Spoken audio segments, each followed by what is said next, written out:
Hey everyone, and thanks for jumping back into the cryptoverse. Today, we're going to talk about Bitcoin, a date with destiny. If you guys like the content, make sure you subscribe to the channel, give the video a thumbs up, and also check out the sale on the premium list at intothecryptoverse.com.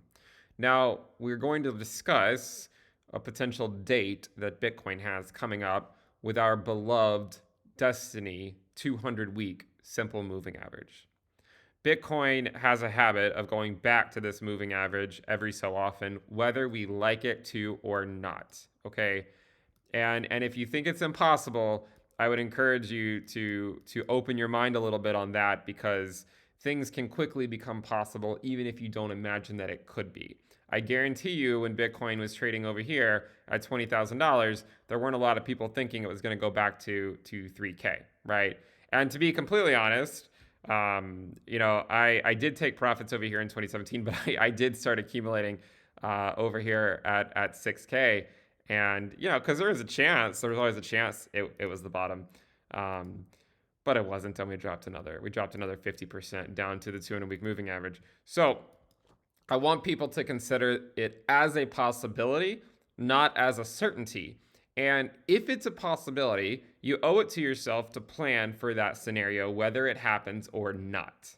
Okay, so if it doesn't happen, then great. You basically had your doomsday kit ready. But if it does happen, then at least you planned for it and you can take advantage of it. What does that mean? Well, by planning for it, it essentially means that having cash on hand to potentially buy it if it drops to those levels would be the ideal scenario. Okay. Again, we don't know if it's going to go to those levels or not, but if and when it does, you want to be able to take advantage of it.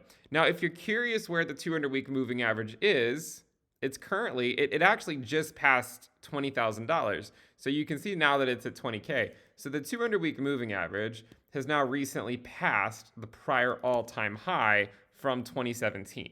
Okay. And furthermore, what's interesting as well is that the logarithmic regression bands go straight through that level. So you can see the 200-week moving average is converging with the fair value of the non-bubble regression band at around $20,000. Okay, so this would be the bearish scenario, would be coming back down to these levels. Now, I know what some people have asked me in the comments, so I wanted to address that. They said, well, is it possible that we could go below the 200 week? Like, anything's possible. The point is if we go below the 200-week moving average, historically, that has been like the absolute best time to buy Bitcoin that we've seen in the past. So you can see there's been about three times where Bitcoin has gone below the 200-week moving average. Once in January 2015. These are on Wix, by the way. In January 2015, and then in like August of 2015, and then in March of 2020. These are the only times that Bitcoin has ever gone below its 200-week moving average. And all three of those times were very much a buy the dip opportunity. The last one, the one in March of 2020, actually corresponded to the 300-week moving average on the wick. But we were basically back up to the 200-week by the following week. But we did get that wick all the way down to, in fact, the 300-week moving average. So one thing to consider, though, is by the time that Bitcoin hit its top in 2017, the 200-week moving average at the time was only $1,200. But by the time we got to the 200-week moving average, the 200-week moving average had increased to around $3,100. Okay, so there was a difference there in terms of the price from when we hit the all-time high to when we actually reached the 200-week moving average. It actually had increased by approximately 158%. Now, if we were to assume that 64K is more relevant than 69K, which I think it is. I know from a technically correct perspective, 69K is the all-time high, but from a parabolic rally type perspective, really one that you want to DCA out of significantly, this was clearly the perfect rally for that. And just as a humble reminder to myself, I got this one really well. I mean, I nailed that one in terms of taking profits. This one, not so much. Okay. So, I try to do the best I can, but at the end of the day, I have to always go with where the data takes me. And until we see another parabolic rally, then it's just going to be a fairly boring time in the crypto market. I would encourage you to stick around. and try to weather the storm, however long it lasts, whether we go to the 200-week moving average or not. I would encourage you to at least stick around. Maybe not check in every day, maybe check in every week or every month or something. Eventually, we will come out the other side, but we still have quite a bit of work to do. So the thing to consider here is by the time we hit 64K, the 200-week moving average was actually at around 11,400. I don't think it's going to increase 158% by the time we reach it, but if it did, what would be interesting is that would actually put it at the summer low of around $29,000 to $30,000. And if you're curious how something like that could play out, I've been trying to think about, okay, well, what is a world where we could see something like that happen? I think the only way that that happens, like if we go to the 200-week moving average, I mean, we basically would have to be range bound for quite a long time. So like imagine the 200-week moving average continues to stay around here, then eventually, the 200-week moving average will catch up with the summer lows, as well as the logarithmic regression band would catch up with it.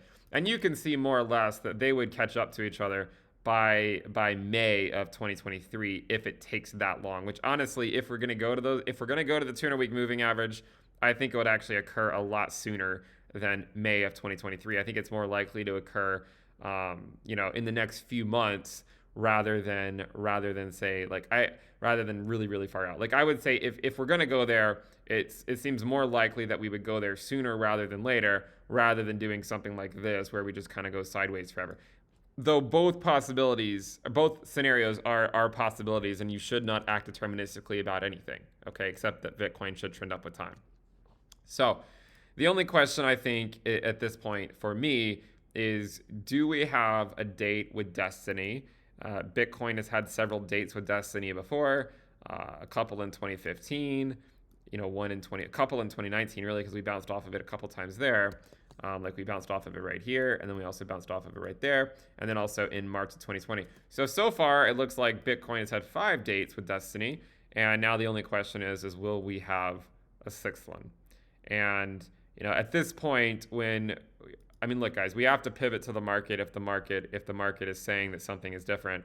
And when you're looking at the bull market support band, until something changes and we actually get support above this level, I basically have to assume the general direction remains down.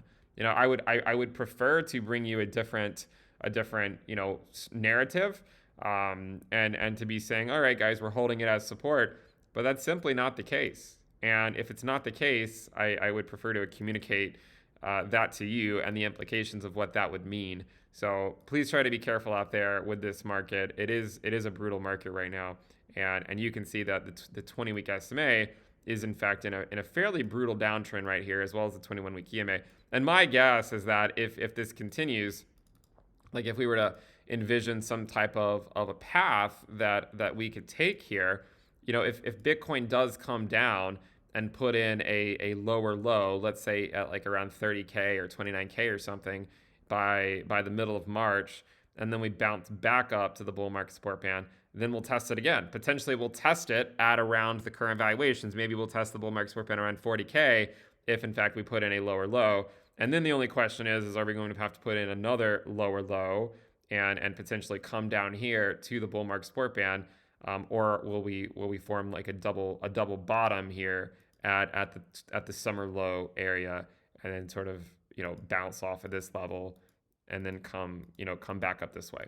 So I think one thing to consider if I were to draw both of these paths, so like this would be one path, but another path would of course just be putting in a lower low and then coming down all the way down to somewhere around 20K plus or minus a few $1,000s, and then spending some time there before gearing up for another rally. Okay, this is, I think that these are the most likely paths forward.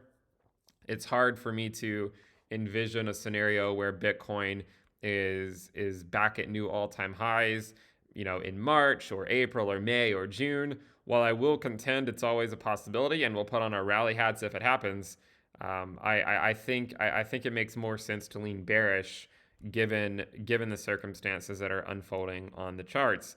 And I think that additionally, it would be foolish to assume that every random support line that we can imagine is going to hold support, when so far none of the prior levels have held support. I think at this point it's more important to look at lines of resistance rather than lines of support, because support levels can easily fall out in a bear market, okay, which is what I think we're in. And so if support levels can fall out, then the only thing that would lead us to change our tune about whether it's a bull market or whether it's a bear market, I mean, because I consider this a bear market, would be getting above this level, and this could be quite a ways off. So do consider this as a possibility. I think it is important to always manage your downside risk in these markets, rather than assuming that something has to play out in a certain way, or it doesn't have to play out in a certain way. I would encourage people to manage their downside risk. And look, this is one of the reasons why assuming we were going to go to 100K or 100,000 or 200K or whatever in 2021 always seemed like a very unlikely scenario. I would also argue that going to 100K in 2022 at this point, while it certainly could happen later this year, I don't think of it as the most likely scenario at this point. It could still happen in 2023. I mean, 2023 is a whole different year, but 2022, it's not really looking like it at this point. I know we're only a couple months in, so it might be a little premature to say that. But the problem is that we're looking at a lot of a fairly significant breakdown of the structure of the market. Getting rejected by the bull market support band and then resuming the downtrend. And if the stock market opens up red and the Nasdaq and the S&P put in lower lows, then I think it's fairly likely that Bitcoin's going to put in a lower low as well. Maybe sometime by the middle of March. It might be another 3-week downtrend or something, followed by a bounce to the bull market support band again, and then we'll try our luck and see if we can get above it there. And if we can't, and we get sort of squeezed between, say, the summer low and the bull market support band, and we can't get above it, then I think that would be what would lead us down to capitulating to the bear market bottom. Okay, so look, I know it's not a popular thing to talk about right now, and I will be the first to admit that I completely missed this top. This one seemed a lot more obvious to me. Perhaps this one should have in hindsight, but that's just the way it is. You win some and you lose some. So at this point, I think it makes more sense to figure out, okay, going forward, what is the best strategy? And I think the best strategy is to assume that the market will remain bearish until we can get back above that bull market support band. And I think that's going to provide some level of resistance for a few months to come at the very least. So we'll keep following it on a weekly basis and see if we can get back above it. But right now it is acting as a fairly significant line in the sand resistance level for Bitcoin to break. And we know that it is a difficult thing for Bitcoin to break when it is in a bear market. As you can see in the second half of 2019, we actually did get above it here, but then we fell back below it during the pandemic. But then furthermore, in 2018, we also saw rejections off of the bull market support band more than once. And we are facing a scenario here where we've bounced off of it twice now. Okay, so 1 attempt, 2 attempts, and so far we've had no success. So basically what that means is then usually when you get rejected, you either go put in a new low or you at least visit the prior low and then bounce up. So I'm expecting Bitcoin to, at the very least, I think it's likely going to visit $33,000. Remember, I really have no idea what's going to happen here in the short term. I mean, these are just speculative guesses. But I think it is somewhat likely that Bitcoin will visit 33K again after getting rejected off of the bull market support band. Then the only question is it going to put in a lower low? And if the Nasdaq puts in a lower low, if we see something like this with the Nasdaq where it puts in a lower low, I think it is likely that Bitcoin would also put in a lower low. And then we'll find some type of a bottom, whether it's at 30K or 28K or something like that. We'll probably bounce at that level if the Nasdaq does put in a lower low, and then we'll retest the bull market support band again in maybe April or May, and then see if we can get above it there. So that's basically the outlook right now, and the discussion on whether Bitcoin does have a date with destiny or not. It will have a date eventually, even if Bitcoin stands it up a few times. Whether we go there in the next few months or if we do get a sustained rally and then it comes back down, we will get there eventually. It's just a matter of when, and you owe it to yourself to plan for that scenario if and when it happens. If you guys like the content, make sure you subscribe to the channel, give the video a thumbs up. We have the sale on the premium list at intothecryptoverse.com. I'll see you next time. Bye.